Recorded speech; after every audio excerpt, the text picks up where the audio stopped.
ಒಂದ್ ಕಡೆ ಸಿದ್ದರಾಮಯ್ಯ ಡಿಕೆ ಶಿವಕುಮಾರ್ ನಡುವೆ ಸಿಎಂ ಪಟ್ಟಕ್ಕಾಗಿ ವಾರ್ ನಡೀತಾ ಇದೆ. ಮತ್ತೊಂದು ಕಡೆ ಸಿದ್ದು ಡಿಕೆ ಬೆಂಬಲಿಗರು ಭಾರಿ ಟೆನ್ಷನ್ ಆಗಿದ್ದಾರೆ. ದೆಹಲಿಯಲ್ಲಿ ಸಿಎಂ ಡಿಸಿಎಂ ಭೇಟಿ ವೇಳೆ ಏನೆಲ್ಲ ಆಯ್ತು, ಯಾರನ್ನ ಭೇಟಿ ಮಾಡಿದ್ರು, ಯಾವೆಲ್ಲ ವಿಚಾರಗಳ ಬಗ್ಗೆ ಚರ್ಚೆ ಆಗಿದೆ ಅನ್ನೋದನ್ನ ತಿಳಿದುಕೊಳ್ಳೋಕೆ ಕಾತರದಿಂದ ಕಾಯ್ತಾ ಇದ್ದಾರೆ. ಜುಲೈ 9ರಂದು ದೆಹಲಿಗೆ ಹೋಗಿದ್ದ ಸಿದ್ದರಾಮಯ್ಯ ಕೇವಲ ಸುರ್ಜೇವಾಲಾರನ್ನ ಭೇಟಿಯಾಗಿ ಇಂದು ವಾಪಸ್ ಆಗ್ತಿದ್ದಾರೆ. ಸಿದ್ದು ಬರ್ತಿದ್ದಂತೆ ಸಾಲು ಸಾಲು ಸಚಿವರು ಭೇಟಿಯಾಗೋಕೆ ಸಿದ್ಧತೆ ಮಾಡಿಕೊಂಡಿದ್ದಾರೆ. ನಾನೇ 5 ವರ್ಷ ಸಿಎಂ ಅಂತ ಸಿದ್ದರಾಮಯ್ಯ ಹೇಳಿಕೆ ಸಚಿವರು ಶಾಸಕರಲ್ಲಿ ಭಾರಿ ಗೊಂದಲ ಮೂಡಿಸಿದೆ. ಹೀಗಾಗಿ ಇಂಥ ಹೇಳಿಕೆಗೆ ಕಾರಣ ಮತ್ತು ವಿವರಣೆ ಪಡೆಯಲು ಕಾಯ್ತಾ ಇದ್ದಾರೆ. ಸುರ್ಜೇವಾಲಾ ಕರ್ನಾಟಕದಲ್ಲಿ ಇದ್ರೂ ಸಿಎಂ ಸಿದ್ದರಾಮಯ್ಯ ಡಿಕೆ ಶಿವಕುಮಾರ್ ದೆಹಲಿಗೆ ಹೋಗಿದ್ದಾರೆ. ಹೀಗಾಗಿ ಕುತೂಹಲ ಹೆಚ್ಚಾಗಿದೆ. ರಾಹುಲ್ ಗಾಂಧಿ ಏನಾದರೂ ಸಂದೇಶ ರವಾನಿಸಿದ್ದಾರಾ ಅಂತ ಕುತೂಹಲವೂ ಇದೆ. ನಿನ್ನೆ ಮಲ್ಲಿಕಾರ್ಜುನ ಖರ್ಗೆ ಅವರ ನಿವಾಸಕ್ಕೆ ಸಿಎಂ ಸಿದ್ದರಾಮಯ್ಯ ಬಣದ ಸಚಿವರು ಭೇಟಿ ಕೊಟ್ಟಿದ್ರು.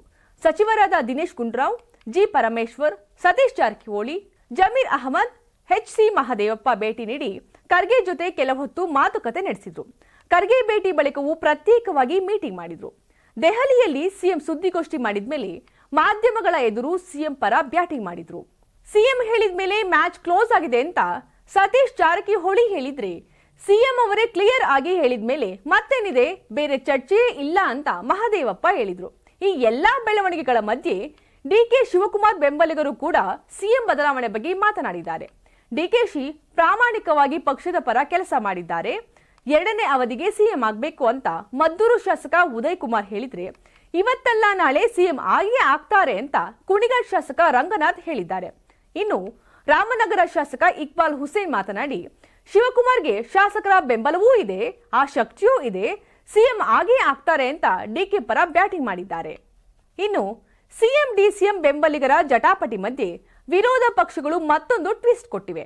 ವಿಪಕ್ಷ ನಾಯಕ ಆರ್ ಅಶೋಕ್ ಮಾತನಾಡಿ, ಮುಖ್ಯಮಂತ್ರಿ ಸ್ಥಾನ ಪಲ್ಲಟ ಆಗುವುದು ಫಿಕ್ಸ್ ಅಂತ ಭವಿಷ್ಯ ನುಡಿದಿದ್ದಾರೆ. ಖರ್ಗೆ ಸಂಧಾನ ಮಾಡ್ತಿದ್ದಾರೆ, ಆದ್ರೆ ಡಿಕೆಶಿ ಒಪ್ತಿಲ್ಲ. ನವೆಂಬರ್-ಡಿಸೆಂಬರ್ನಲ್ಲಿ ಸಿಎಂ ಬದಲಾವಣೆ ಆಗೋದು ಫಿಕ್ಸ್. ಕಾಂಗ್ರೆಸ್ನಲ್ಲಿ ಪ್ರಳಯ ಆಗೋಕೆ ಶುರುವಾಗಿದೆ. ದೆಹಲಿಗೆ ತಲುಪಿ ವಿಪರೀತ ಹಂತಕ್ಕೆ ಹೋಗಿದೆ. ಎಲ್ಲಾ ಶಾಸಕರು ಸಚಿವರಿಗೆ ಆತಂಕ ಶುರುವಾಗಿದೆ.